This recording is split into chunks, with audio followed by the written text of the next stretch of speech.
কায়ানের মুখে মাস্ক প্রোটেকশনটা ভীষণই দরকারি, কারণ সামান্য মুখ দেখলেই আহাদ মির্জা ঠিকই বুঝে যাবে আরহান ও কায়ান দুই ভাই। অফিসার আরহানকে আহাদ মির্জা চেনে, যার পেছনে গত 5 মাস যাবৎ গাধার মতন দৌড়াতে হয়েছে তাকে। আর এই মুহূর্তে সেটাই সবচেয়ে বড় বিপদ। আহাদ মির্জা নিজের ক্ষমতাসীন ভাবমূর্তি বজায় রেখেই ধীরে সুস্থে সোফায় বসলেন, কিন্তু কায়ানের মুখে থাকা মাস্ক তাকে সন্দেহ করতে বাধ্য করালো। এক মুহূর্তে চুপ থেকে তিনি গম্ভীর গলায় বললেন, নিজের মুখটা ঢেকে কি প্রমাণ করতে চাইছ? কায়ান মুখের মাস্কটা রেখে মৃদু হেসে উত্তর দিল, আমি লোকচক্ষুর আড়ালে থাকতেই বেশি স্বাচ্ছন্দ্য বোধ করি, তাই এক্ষেত্রেও ব্যতিক্রম হবে না। আহাদ মির্জা কপাল কুঁচকে বলেন, তাহলে আমি কি বুঝবো কিভাবে যে তুমি কায়ান? কায়ান এবার ঠান্ডা গলায় পাল্টা প্রশ্ন ছুড়ে দিল, মাস্ক খুললেও কি চেনার উপায় আছে? এই প্রশ্নে আহাদ মির্জা কিছুটা থমকে গেলেন। কায়ানের পরিচয় নিয়ে তিনি যেমন নিশ্চিত, তেমনি জানেন আজ পর্যন্ত কেউই কায়ানকে প্রকাশ্যে দেখেনি। মাফিয়া জগতের সবচেয়ে ভয়ঙ্কর নাম হলেও তার বিরুদ্ধে এখনো পর্যন্ত কোনো অভিযোগ নেই, কোনো মামলা নেই, কারণ কায়ান নিজের অপরাধের প্রতিটি চিহ্ন নিখুঁতভাবে মুছে ফেলে। সবাই জানে কাজটা কার, কিন্তু কারোর কাছে কোনো প্রমাণ নেই। এই মুহূর্তে কায়ান পকেট থেকে একটা ছোট্ট পেন ড্রাইভ বের করে টেবিলের ওপরে রাখলো। আহাদ মির্জা বিস্ময়ে চোখ বড় বড় করে তাকালেন। তিনি হাত বাড়িয়ে পেন ড্রাইভটি নিতে যাচ্ছিলেন, ঠিক তখনই কায়ান হাতের ইশারায় তাকে থামিয়ে দিল। ঠান্ডা কণ্ঠে বলল, you know mister Mirza, it's always give and take, so tell me, what exactly am I getting to in return? Ahad Mirza হাতটা গুটিয়ে আবার স্থির হয়ে বসলেন। তার চোখে ছিল চিন্তা আর কৌতূহল। এরপর গম্ভীর কণ্ঠেই বললেন, বিনিময়ে কি চাও তুমি? আরহান নিজের অফিসে বসে কায়ান ও আহাদ মির্জার সম্পূর্ণ কথোপকথন শুনছিল। মনোযোগ দিয়ে প্রতিটি শব্দ বিশ্লেষণ করছিল সে। কিছুক্ষণ পর হঠাৎই মোবাইলটা বেজে উঠল। এশার কল। কলটা ধরতেই অপর প্রান্ত থেকে এশার রাগিয়ে ফুঁসতে থাকা কণ্ঠ ভেসে এলো, আপনি এক্ষুনি গার্ডদেরকে বলুন আমাকে যেন বের হতে দেয়। আরহান ল্যাপটপটা বন্ধ করে ঠান্ডা গলায় বলল, যেতে দেয় মানে? কোথায় যাচ্ছ তুমি? আমি ভার্সিটিতে যাব, রাগ চাপা দিয়েই বলল এশা। চেয়ারে হেলান দেয় আরহান। জিজ্ঞেস করলো, কেন? দরকার আছে। আর কতদিন এই বন্দি অবস্থায় থাকবো আমি? সামনে ফাইনাল পরীক্ষা। আরহান একটু গম্ভীর হয়ে বলল, আচ্ছা আমি বাসায় ফিরে আসি, তখন নিয়ে কথা হবে এই নিয়ে, ওকে? এশা রীতিমতো বিস্ফোরিত হয়ে উঠল, বাড়ি ফিরে কথা হবে মানে? আমি আজই যাব। কথা শেষ করার আগেই আরহান গম্ভীর ও কঠোর গলায় বলে উঠল, এশা জেদ করবে না, আমি আসছি। এই বলেই সে এক মুহূর্ত দেরি না করে কলটা কেটে দিল। এশা রাগে গজগজ করতে করতে রাহির দিকে তীক্ষ্ণ দৃষ্টিতে তাকালো। রাহি ঠোঁট চেপে কোনোভাবে নিজের হাসিটা লুকানোর চেষ্টা করলো। এশা কঠিন গলায় বলে উঠল, তোমরা সবাই মিলে আমাকে এই বাড়িতে বন্দি রাখার প্ল্যান করছো, তাই না? উফ, কতদিন হয়ে গেল ভার্সিটিতে যায় না, বন্ধু বান্ধবদের সাথে আড্ডাও দেই না। এই লোকটাকে বিয়ে করে দেখি ভালোই বিপদে পড়েছি। আজ আরহান অন্য দিনের তুলনায় অনেক আগেই বাড়ি ফিরল, কিন্তু ঘরে ঢুকেই দেখলো এশা নেই। একটু খোঁজ করতেই জানতে পারলো এশা গাল ফুলিয়ে অভিমানে ছাদে গিয়ে বসে আছে। কি করছো এখানে? ছাদে এসে নরম গলায় প্রশ্ন করলো আরহান। এশা গাল ফুলিয়ে মুখ ঘুরিয়ে নিল, যেন তার সামনে কেউ আসেইনি। একেবারের জন্যেও তাকালো না আরহানের দিকে। আরহান পাশে গিয়ে দাঁড়াতেই সে আরো এক ধাপ সরে গিয়ে বলল, এখন কি আমি ছাদেও আসতে পারবো না? আরহান একটা দীর্ঘশ্বাস ফেলে বলল, এশা, তোমার সেফটির জন্যই তো। না, আমি ক্লাসে যাব, বন্ধুদের সাথে দেখা করব, আনন্দ করব, এটুকু স্বাধীনতাও কি আমার নেই? এশার কণ্ঠে অভিমান। আরহান কিছুক্ষণ চুপ করে তাকিয়ে রইল, তারপর ধীরে ধীরে বলল, তুমি জানো না আমি কতটা চিন্তায় থাকি তোমাকে নিয়ে। এশা এবার একটু তাকালো তার দিকে, চোখে মিশ্র অনুভূতির ছায়া। আরহান নরম কণ্ঠে আবারও বলল, তোমার কিছু হলে আমি নিজেকে কখনো ক্ষমা করতে পারবো না এশা। একটুখানি নরম হলো এশার মন। মুখটা এখনো ফুলে আছে ঠিকই, কিন্তু চোখের চাহনি শান্ত। আচ্ছা, তোমাকে আমি নিয়ে যাব, ঠিক আছে? বলেই পেছন থেকে সে এশাকে জড়িয়ে ধরল। সকালে ভার্সিটিতে যাওয়ার আগে আরহান রাহিকে ডেকে নিল। মুখে চিন্তার ছাপ স্পষ্ট। কিছু গুরুত্বপূর্ণ তথ্য দিয়ে সে বলল, তোমার জানাটা দরকার ছিল। আর একটা বিষয়, কায়ান। নামটা শোনা মাত্রই রাহির হৃদস্পন্দন থেমে গেল। এবার কি? রাহি তাকালো আরহানের দিকে, চোখের দৃঢ়তা কিন্তু ভেতরে সন্দেহের ঢেউ। আরহান স্বরটা আরো নিচু করলো, আমি চাই কায়ানের উপরে নজর রাখুক আমাদের কেউ। ও কোথায় যায়, কি করে, কার সঙ্গে দেখা করে, সব জানতে হবে। কারণ আমি নিশ্চিত খুব শীঘ্রই বড় কিছু করতে যাচ্ছে সে। রাহির কপালে ভাঁজ পড়ল। কিন্তু আমার মনে হয় না কায়ান রাজি হবে এইসবের জন্য। আরহান হালকা হাসল। এক্স্যাক্টলি, রাজি হয়নি শুরুতে, কিন্তু একটা শর্ত হয়েছে। রাহি একটু কৌতূহল নিয়েই জিজ্ঞেস করলো, কি শর্ত? আরহান একদম গাড়িতে উঠবার আগ মুহূর্তে থেমে গেল। তুমি, যদি তুমিই থাকো নজরদারির জন্য, তবে সে রাজি। রাহি কিছুক্ষণ চুপ। সে থাকবে মানে? আরহান এবার পুরোপুরি সিরিয়াস। দেখো রাহি, আমি বিশ্বাস করি তুমি পারবে। এই মুহূর্তে কায়ানের প্রত্যেকটা পদক্ষেপ জানা আমার জন্য খুবই জরুরি। রাহি হতাশ গলায় জিজ্ঞেস করলো, কিন্তু আমি কেন?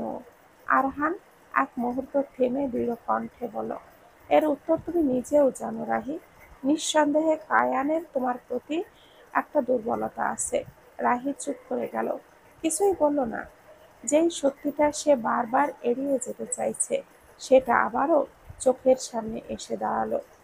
যতই সে নিজেকে বুঝিয়ে দূরে সরে থাকতে চায়, কায়ানের দৃষ্টিগুলো, অপ্রকাশিত অনুভূতিগুলো তাকে কিছুতেই ছাড়তে চায় না। রাহি জানে কায়ান ইচ্ছাকৃতভাবে এই শর্তটা দিয়েছে, কারণ খুবই স্পষ্ট। সে চায় রাহি আবারও তার কাছে আসুক। কিন্তু রাহি এখনো ঠিক বুঝে উঠতে পারছে না কি করবে, কোন সিদ্ধান্ত নেবে। এদিকে আরহান গাড়িতে উঠে পড়ল। গাড়ির ভেতরে এশা গাল ফুলিয়ে বসে আছে, একেবারে চুপচাপ। কারণ আজ আরহান তার সঙ্গেই ভার্সিটিতে যাচ্ছে। এশা বিরক্তির কণ্ঠ স্পষ্ট। এমনিতেই ভার্সিটির সবাই আরহানকে ভয় পায়, এখন তার সাথে এক গাড়িতে করে নামা মানেই তো সব শেষ। ক্লাসে ঢোকার আগেই চারিদিকে গুঞ্জন ছড়িয়ে পড়বে। যত রকমের জল্পনা কল্পনা ছিল, সব যেন নতুন করে জ্বলে উঠবে। বিয়ে হয়ে গেছে, বিয়ে হতে যাচ্ছে, শেষমেশ স্যারকেই হাত পড়েছে। হ্যালো সুইটার। ওপাশ থেকে ভেসে এলো কায়ানের গলা। রাহি নীরবে একটানা নিঃশ্বাস ফেলল। তারপর স্থির গলায় বলল, কি জন্য কল করেছো? কায়ানের ঠোঁটের কোণে এক চেটে হাসি, কণ্ঠে চিরচেনা ঠান্ডা সুর। তোমাকে মিস করছি সুইটহার্ট। শুনলাম আমার উপরে নজরদারি করার দায়িত্ব নিয়েছো। রাহির কণ্ঠে এবার স্পষ্ট বিরক্তি। দায়িত্ব নিয়েছি নাকি তুমি আমাকে বাধ্য করেছো? কায়ানের গলায় রেশ ধরা সুরেই বলল, বাধ্য করতে পারলে আজ তুমি আমার বিছানায় থাকতে, বুঝেছো? But I always left a choice for you. রাহির চোখে আগুন ঝলসে ওঠে, রেগে ওঠে, বলে, মুখ সামলে কথা বলো, লাইন ক্রস করবে না। কায়ানের উত্তর আসে বিলম্বিতহীন, স্বাভাবিক স্বরে, তোমার আর আমার মাঝখানে কোনো লাইন থাকবে, সেটাই তো আমি চাই না। আর ফিলিংস কি কখনো সীমাবদ্ধ থাকে? এইসব ফালতু আলাপে সময় নেই আমার। বিরক্ত গলায় বলে উঠল রোহিণী। তাহলে আসল কথায় আসি। কায়ানের কণ্ঠে হঠাৎ সিরিয়াস ভাবভঙ্গি। রাহি আরো মনোযোগী হয়ে উঠতেই সে বলল, আমি তোমাকে নিতে আসছি, ওকে সুইটহার্ট। বলেই কায়ান কল কেটে দিল। রাহি রীতিমতো ভুরু কুঁচকে ফোনের দিকে তাকিয়ে রইল। এ কোন জটিল ঝামেলায় পড়েছে সে? কথায় কথায় সুইটহার্ট ডাকছে। আগে এই বিষয়গুলো পাত্তা না দিলেও এখন ব্যাপারটা বেশি হচ্ছে। কে কার সুইটহার্ট? চত্বর সব। রাহি পুরানো ফাইল ঘেঁটে দেখছিল। ধুলো মাখা এইসব ফাইল তার একদমই ভালো লাগে না। পুরনো কাজ, ঝাঁঝালো গন্ধ আর ধুলোবালিতে চোখে মুখে বিরক্তি ছড়িয়ে পড়ে। দরজায় হঠাৎ দিয়ে মাস্ক পরা একজন ঢুকে পড়লে রাহি অফিসে। মাস্ক মুখে ঢাকা থাকলেও রাহির বুঝতে আর বাকি রইল না এ যে কায়ান। সে সরাসরি এসে রাহির ডেস্কের সামনে দাঁড়ালো। রাহি চোখ তুলে একবার তাকালো, বিরক্তি নিয়ে চোখে মুখে স্পষ্ট। কায়ান ধীরে হাতটা বাড়িয়ে রাহির সামনে রাখা ফাইলগুলো একে একে বন্ধ করে দিল। তারপর নিজের মুখ থেকে মাস্কটা খুলে ফেলল। রাহি ঠান্ডা চোখে তাকিয়ে বলল, এখানে এসেছো কেন? কায়ানের গলার স্বাভাবিক গলায় বলল, তোমাকে নিতে এসেছি, চলো। রাহি ভুরু কুঁচকে প্রশ্ন করলো, মানে? কায়ান একটু হেসে ঝুঁকে এলো সামনে। তারপর বলল, তুমি না আমার উপরে নজরদারি করবে? এত দূর থেকে তো সেটা সম্ভব, বলো। বলেই সে রাহির চেহারার দিকে তাকালো। রাহি সঙ্গে সঙ্গে উঠে দাঁড়ালো। কায়ান ঠোঁটের কোণে এক প্রকার বিজয়ীর হাসি রেখে বলল, নজরদারি করতে হলে তো কাছে থেকে করতে হয় সুইটহার্ট। একদম রাহির চোখের সামনে এসে থেমে গেল সে। একদম এসব নামে আমাকে ডাকবে না। কিসের আবার সুইটহার্ট? রাগে চোখ রাঙিয়ে বলে উঠল রাহি। কায়ান ঠোঁটের কোণে দুষ্টু হাসি নিয়েই বলে উঠল, তাহলে কোন নামে ডাকবো জান? বেবি নাকি বউ, সোনা? এই কথাগুলো শুনেই রাহির মাথা গরম হয়ে গেল। পাশের একটা ফাইল তুলে আক্রমণাত্মক ভাবে কায়ানের দিকে তেড়ে গেল সে। তোমার সাহস তো কম না? কায়ান যদিও স্থির ছিল, তবুও চোখে মজা। সে জানে রাহি মারলেও তা খুব বেশি লাগবে না, আর যদি লাগেও অর্থিট। কিন্তু ঠিক তখনই রাহির চোখে পড়ল একটা জিনিস, আর এক মুহূর্তেই যেন ফাইলটা ফেলে চিৎকার করে উঠল, আহ তেলাপোকা! রাহি চিৎকার করে একেবারে ছিটকে কায়ানের পেছনে লুকিয়ে পড়ল। হঠাৎই রাহির এমন আচরণে কায়ান কিছুটা অবাক হলেও ঠোঁট চেপে নিজের হাসিটা আটকালো। মনে মনে সে বেশ খুশি হয়েছে। খুব তো আমাকে ফাইল হাতে মারতে যাচ্ছিল, ঠান্ডা কণ্ঠে বলল সে। এখন একটা তেলাপোকা দেখে কাঁপাকাঁপি করছো? কায়ানের কণ্ঠে বিদ্রুপ স্পষ্ট। আহ, বেশি কথা না বলে ওটাকে সরাও, রাহি ভয়ে গলা চড়িয়ে বলল, আর কায়ানের জামার হাতাটা শক্ত করে চেপে ধরল। কায়ান এবার ধীরে ঘাড় ঘুরিয়ে রাহির দিকে তাকালো, চোখে দুষ্টুমির ঝিলিক। বিনিময়ে আমি কি পাবো? You know, it's always give and take. ঠিক তখনই সেই তেলাপোকা যেন রাহির দিকে আরো সাহস পেয়ে গেল। শুরু করলো এক প্রকার ডিগবাজি, ডান দিকে বাঁ দিকে আবারও সামনের দিকে। রাহি আর নিজেকে সামলাতে পারলো না, ভয়ে কায়ানের বাহু আঁকড়ে ধরে বলল, যা বলবে তাই, প্লিজ ওটাকে সরাও জলদি। কায়ান একটু হেসে হাতটা বাড়িয়ে রাহিকে নিজের বুকের দিকে টেনে নিল। ওটাকে থাকতে দাও এখানে, বরং তুমি আমার সাথে চলো। তুমি পাগল নাকি? রাহি বিরক্ত চোখে তাকালো তার দিকে। কায়ান ঠোঁটের কোণে একটা বাঁকা হাসি টেনে বলল, ওই যে তোমার পায়ের কাছেই। আহ! রাহি আর্তনাদ করে উঠতেই কায়ান দ্রুত এক হাতে রাহির মুখ চেপে ধরল। দিনের বেলায় এইভাবে চিৎকার করতে নেই সুইটহার্ট, মানুষ তো ভুল বুঝবে। চোখে দুষ্টু হাসি। আর চিৎকার শুনে সব স্টাফরাও তো চলে আসবে, তখন কি বলবে তুমি? রাহির চোখে রাগে জ্বলছে, কিন্তু তার হাত পা গুটিয়ে কায়ানের গায়েই লুকিয়ে আছে সে। এর মধ্যে কায়ান আর দেরি না করে রাহিকে হুট করেই কোলে তুলে নিল। তুমি কি করছো? নামাও আমাকে! রাহি অস্থির হয়ে বলল। কায়ান কোনো উত্তর দিল না, নির্লিপ্ত ভঙ্গিতে অফিস থেকে রাহিকে নিয়ে বের হয়ে গেল। ওদের যাওয়া দেখে অফিসের পিয়ন দরজার পাশে দাঁড়িয়েছিল, মুখ হাঁ হয়ে গেছে তার। ম্যাডামকে কোলে তুলে নিয়ে গেল, কিন্তু লোকটার মুখে মাস্কে ঢাকা, চেহারাও চেনা গেল না। পিয়নের মনে শুধু একটা কথাই ঘুরপাক খাচ্ছে, এই লোকটাকে। এশা যা আশঙ্কা করেছিল অবশেষে ঠিক সেটাই হলো। মাত্র কদিনের মধ্যেই তাকে ঘিরে ক্যাম্পাস জুড়ে নানান গুজব ছড়িয়ে পড়েছে। কে জানে, কানে কানে কিছু বলে, আবার আরেকজন তৎক্ষণাৎই তার দিকে তাকিয়ে ফিসফিসিয়ে হেসে ওঠে। ছেলে মেয়েদের দৃষ্টিতে এখন একরকম কৌতূহল, বিস্ময় আর অবজ্ঞার মিশেল, যেন সে আর 10 জনের মতো স্বাভাবিক নয়, বরং ভিন গ্রহ থেকে এসে ভুল করে ক্লাসেই ঢুকে পড়েছে। এশা ক্লাসে মন বসাতে পারল না। 2টা ক্লাস শেষ হতেই সে ক্লাসরুম থেকে বেরিয়ে পড়ল, যেন এই চাপা গুমোট দৃষ্টিগুলোর মাঝখানে তার দম বন্ধ হয়ে আসছে।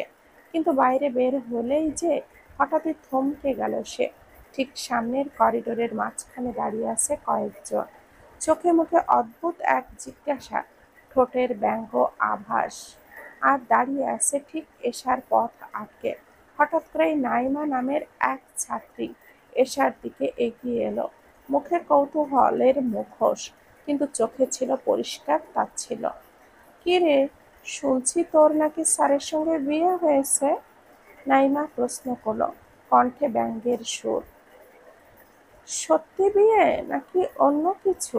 পাশ থেকে আরেকজন যোগ হলো, হাত করলি কিভাবে বলতো? নাকি স্যারের সঙ্গে ঘনিষ্ঠ হতে গিয়ে ধরা পড়ে গেছিস? এই কথাগুলো শুনে এশার মুখ শক্ত হয়ে গেল। সে ঠোঁটটা চেপে ধরল, রাগে মুষ্টিবদ্ধ করল 2 হাত, কিন্তু চুপ রইল। তার চোখে চোখ পড়তেই নাইমা আবারও বলল, এভাবে তাকাচ্ছিস কেন? যেন বুঝি আমরা ভুল কিছু বলেছি। আগে তো স্যার তোকে সহ্যই করতে পারতো না, ক্লাস থেকে বের করে দিত, আর এখন তুই দেখি ওনার ঘরেই ঢুকে পড়েছিস। এশার চোখে আগুন। সে কিছু বলবে কিনা এই টান টান মুহূর্তে হঠাৎ করে করিডোরের এক প্রান্তে ভেসে এলো জুতোর শব্দ, যেন কারোর প্রতিটি পদক্ষেপেই নীরবতা কাঁপছে। সবার দৃষ্টি সেই দিকে ঘুরতেই দেখা গেল আরহান স্যার সোজা সামনে এগিয়ে আসছেন, মুখ গম্ভীর, চোখে অনড় কঠোরতা। তার উপস্থিতি যেন অন্য দিনের চেয়ে আরো বেশি বাহরি, স্পষ্ট কর্তৃত্বময়। নাইমা ও তার সঙ্গীরা মুহূর্তেই একটু পিছিয়ে গেল। কারোর মুখে আর ব্যঙ্গ নেই, শুধু কেমন একটা অস্বস্তিকর থমথমে ভাব। আরহান গিয়ে একেবারে এশার পাশে দাঁড়ালো। তার চোখ এক ঝলক ঘুরে গেল নাইমা আর তার সঙ্গীদের মুখের দিকে, তারপর ঠান্ডা অথচ স্পষ্ট কণ্ঠে বলল,